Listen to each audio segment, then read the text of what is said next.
welcome back. This is our last video notes of our first unit, and we're going to be looking at studying geography in this unit. Okay, and we study geography because it helps us understand our place in the world. Not just where we physically are, but how we fit in and how everything around us is affected by the world around us. Before we begin, you'll notice our hot question is at the beginning this time. I want you to think about this. In the wintertime, why do we dress differently in Florida than we might in, say, New York or Alaska? Take a look at this chart of average temperatures in the winter to help you answer this question and give some specific details or examples. If you're from a place other than Florida or you visited another place other than Florida during the colder months, this might be a great time to share some of your life experience. And remember that we write full sentences and we have at least 3 to 4 of them for full credit. Go ahead and pause your video and answer this question. So before we talk about how to study geography, let's talk about why we even bother studying it. Now, this is not on your video notes, but I do expect the words that you see in bold to be written on the side. So for example, geography teaches us where we are. Just our basic physical location. So circle where, or write down where rather. It teaches us who we are. Our geography shapes so many of the things we do, like you just wrote about in our hot question, from what we wear to the kind of food we eat and even what we do for fun. It also teaches us how we relate to others. So how can we understand the things people do based on where they're located? Please go ahead and write down these 3 words, and then we'll continue to start by looking at how we study where we are. Now, when we look at geography, we talk about how we can display the Earth. We can first talk about lines of latitude. Now, latitude are the lines that run flat. And I always remember this because we can say lat is flat. And these lines never touch. They go all the way to the North Pole, like right here, or the South Pole. And those are our 90 degrees. These are measured in degrees, just like the degrees of a circle would be, or of a sphere. Now, on your video notes, you're going to write your own term for this, okay? You're going to write the definition in your own terms.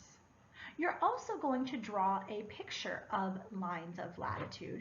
So a lot of times we might just draw this and these flat lines. Now, that third column asks you to put a memory device, something that helps you remember what latitude is. Now, you might have heard, for example, that lat is flat. Lines of latitude are flat. You might also remember, some people, if you learned about latitude and longitude in 4th or 5th grade, you might remember latitudes look like the rungs of a ladder. They're the lines that help us measure how far away we are from the equator, and they look like those rungs of a ladder. So when we are looking at latitude, we are looking at flat lines. Now, that's one way for us to help find where we are on the Earth. Another way is our lines of longitude. So again, remember, you're going to put this in your own words, draw a picture, and then try to find a way of remembering this, maybe a rhyme or a clue, and I'll give you one too. These measure distance to the east or west of this line right here. This line is our halfway point on our globe that runs all the way from our North Pole to our South Pole, and this is called our prime meridian. So I would, if I were you, put this phrase in your own word. So when something is 10 degrees east, we say it's 10 degrees east of the prime meridian, or 10 degrees west of the prime meridian, 20 degrees west, 30 degrees west, 40 degrees west. We are measuring how far something is to the left or right of that middle line, the prime meridian. And these lines meet all the way up at the North Pole and all the way down at the South Pole. So our lines of latitude, like the rungs of a ladder, never touch. But our longitude lines touch at the very, very top. And I remember this by saying longitude. So when you say longitude, your mouth goes up and down. And so you can remember that these are the lines that go up and down and meet at the North and South Pole. Our lines of latitude, your mouth goes that way, are the ones that are flat, like the rungs of a ladder. And when you have the longitude and latitude of a place, you can find it on a globe. And we're going to practice that skill more in class. When we talk about measuring the Earth, we also talk about dividing it into hemispheres, okay? It divides the globes into halves. And this can be either eastern side and western side, or northern side and southern side. In fact, when we talk about the Western world, you'll hear us use that term a lot. We are talking about the things in the Western Hemisphere. That's where we live. We live in the Western Hemisphere. North and South America both are in the Western Hemisphere. So whenever you have a place that you are looking at, you can say that it is in the Eastern or Western Hemisphere or the Northern and Southern Hemisphere. So when we look at Egypt, for example, which is right here, it is in the Eastern Hemisphere and the Northern Hemisphere. So what are all these lines? Well, our 0 degrees on our globe that cuts the globe in half like a belt is our equator. Bless me. And those lines work that way. So then we have our northern hemisphere or our southern hemisphere, either north of the equator or south of the equator. And our 0 degrees longitude, our prime meridian, cuts it in half our other way. So then, when we're talking about our things in relation, or our locations in relation to the prime meridian, it is either to the west of the prime meridian or to the east. So these lines help us divide the globe and find our location when we're looking for it. So that's one way that we can use geographic terms to describe where we are. Now, when we look at the 6 essential elements of geography, this helps us understand more about those second 2 questions, who we are and how we can relate to others. So geography says, where is it? That's that X marks the spot, latitude, longitude. That's the world in spatial terms. Where are we? And that's that word spatial right there that we're going to fill in. We also look at places and regions. What makes a specific location special? Is it because of a major city they have with lots of historic importance? Is it the geography, like a desert where life is very difficult and it's hot and dry all the time? Or maybe it's far, far to the north with mountains and snow and the aurora borealis. In each of these 3 places, life is going to be very different.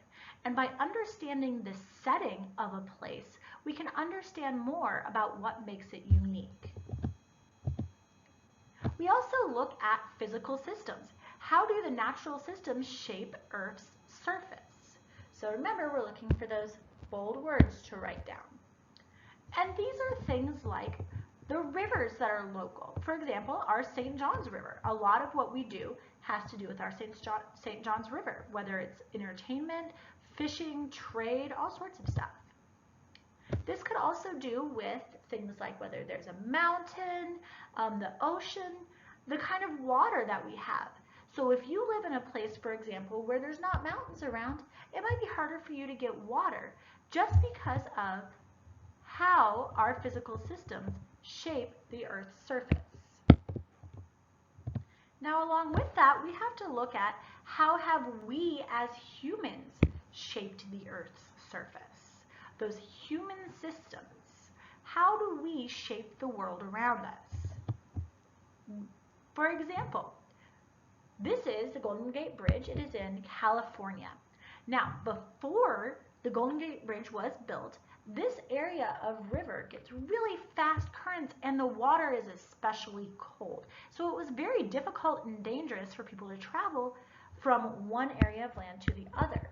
So the earlier settlers of this part of California decided we wanted to build a big old bridge to get from one side of the river to the other. And now thousands of cars a day can travel easily on a journey that could have taken hours beforehand.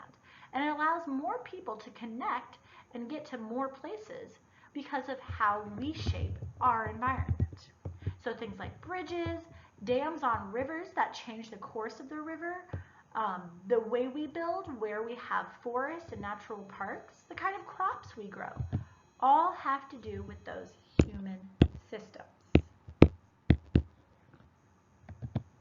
We also look at environment and society.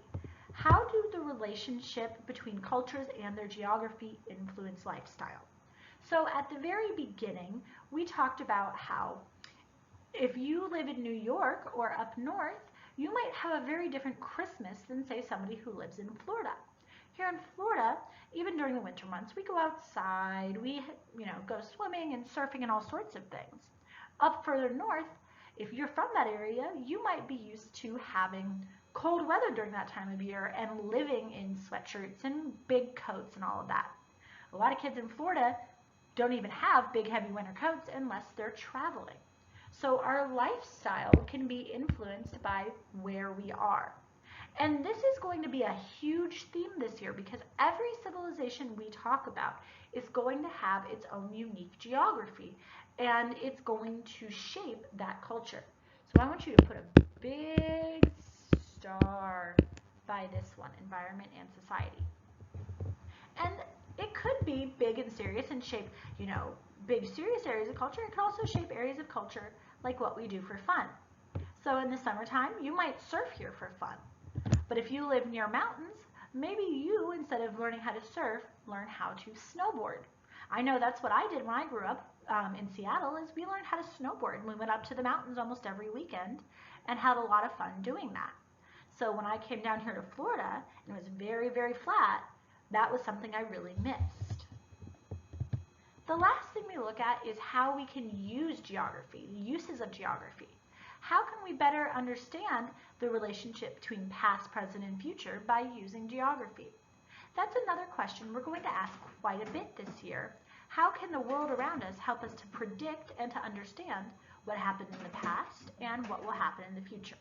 We're going to see a lot about the trends that come about when we can understand geography better. And it is all one big cycle. Now, one word that we've seen quite a bit is culture. So let's take a moment to talk about what does it mean to be a culture that is unique to it. So historians study population, culture, and the movement of people, goods, and ideas and how these things change over time. And geography plays a big part in that, especially when we look at population. How many people live in a specific place? How many people can be supported by a specific place, and why they might move to or from a place. The movement of people to settle in another place is called migration. You might be familiar with this term from birds or other animals that you study their migration patterns of. But as historians, we're curious. Why do people leave one place? Maybe there's bad storms or a dangerous environment, and how and why do they go to other places and settle?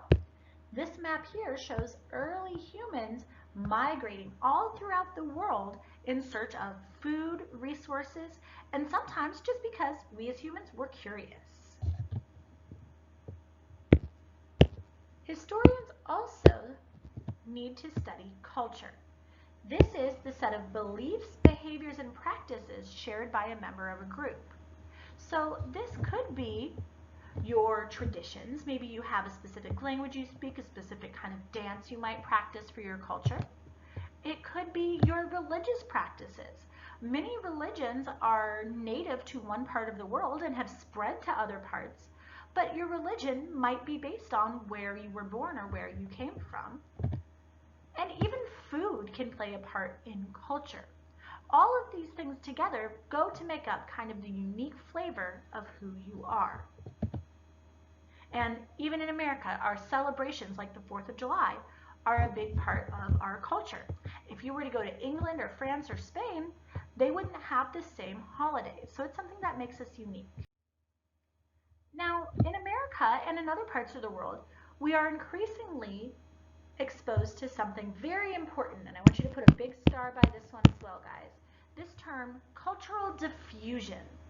This is the spread of goods and ideas from place to place through when different cultures meet together, whether they're exploring new places, migrating to new places in search of resources, or trading resources like maybe gold or copper or food, and you meet new people.